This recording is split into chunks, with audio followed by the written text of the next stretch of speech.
देखिए एक शिष्या बहन अपने गुरु के दरबार में जाते हैं और कहते हैं कि हे बाबा अवघड़ दानी भोले दानी कौन ऐसी गलती कही कि सबने गोदी भरला हमरा ना भरला। कौना गलती अपना इस गाने के माध्यम से आप लोग को बताएंगे और अच्छा लगेगा तो फिर ताली बजाएगा। आइए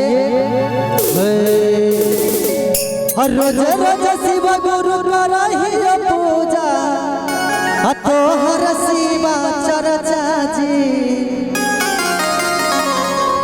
रोज रोज शिव गुरु करहियो पूजा तोहर शिवा चर्चा जी। बतावन कराना बनावल बछिनिया गोदिया में देलू ला ला ला जी। कवन कराना बनावल बछिनिया गोदिया में देलू ला ला ला जी। रोज रोज शिव गुरु करहियो पूजा तोहर शिवा चर्चा जी। रोज रोज शिव गुरु करहियो पूजा तोहर शिवा चर्चा जी। और कहना है कि गन्ने को रस को जूस कहते हैं, गन्ने को रस को जूस कहते हैं। और ये हमारे बाबा के दरबार में तालियां नहीं बजाते हैं ना, उन्हें महाकंजूस कहते हैं। तो बोल शंकर भगवान की। कवन कसुरा बनावलू बछिनिया गोदिया में देलू ला ला ला जी। कवन कसुरा बनावलू बछिनिया गोदिया में देलू ला ला ला जी। जय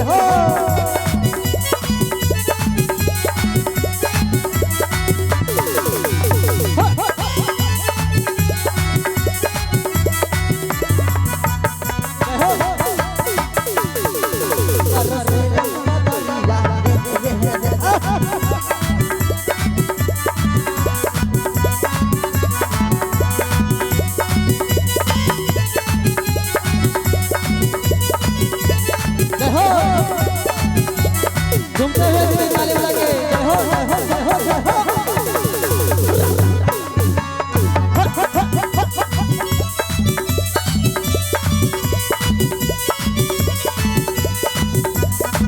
और कहना है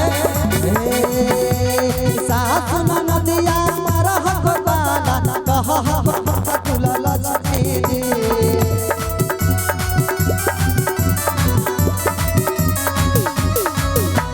सास नदिया मरह को बाला हमारा कहो लक्ष्मी जी।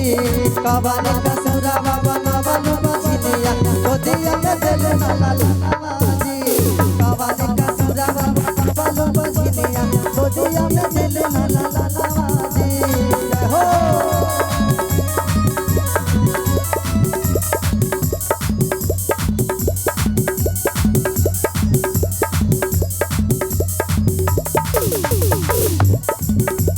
जय हो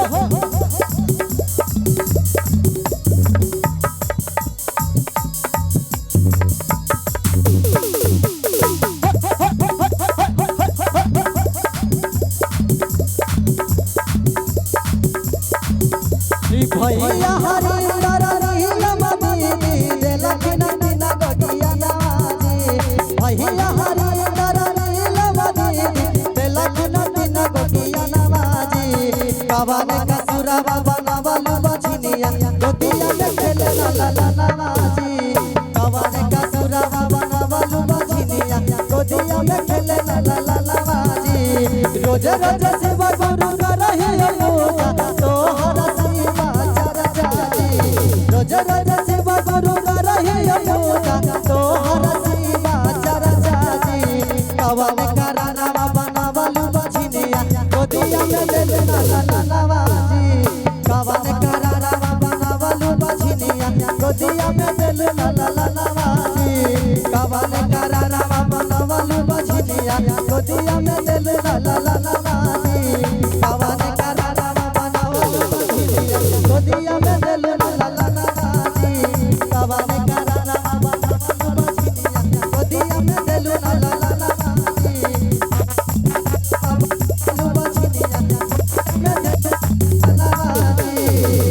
बोलिए सच्चे दरबार की।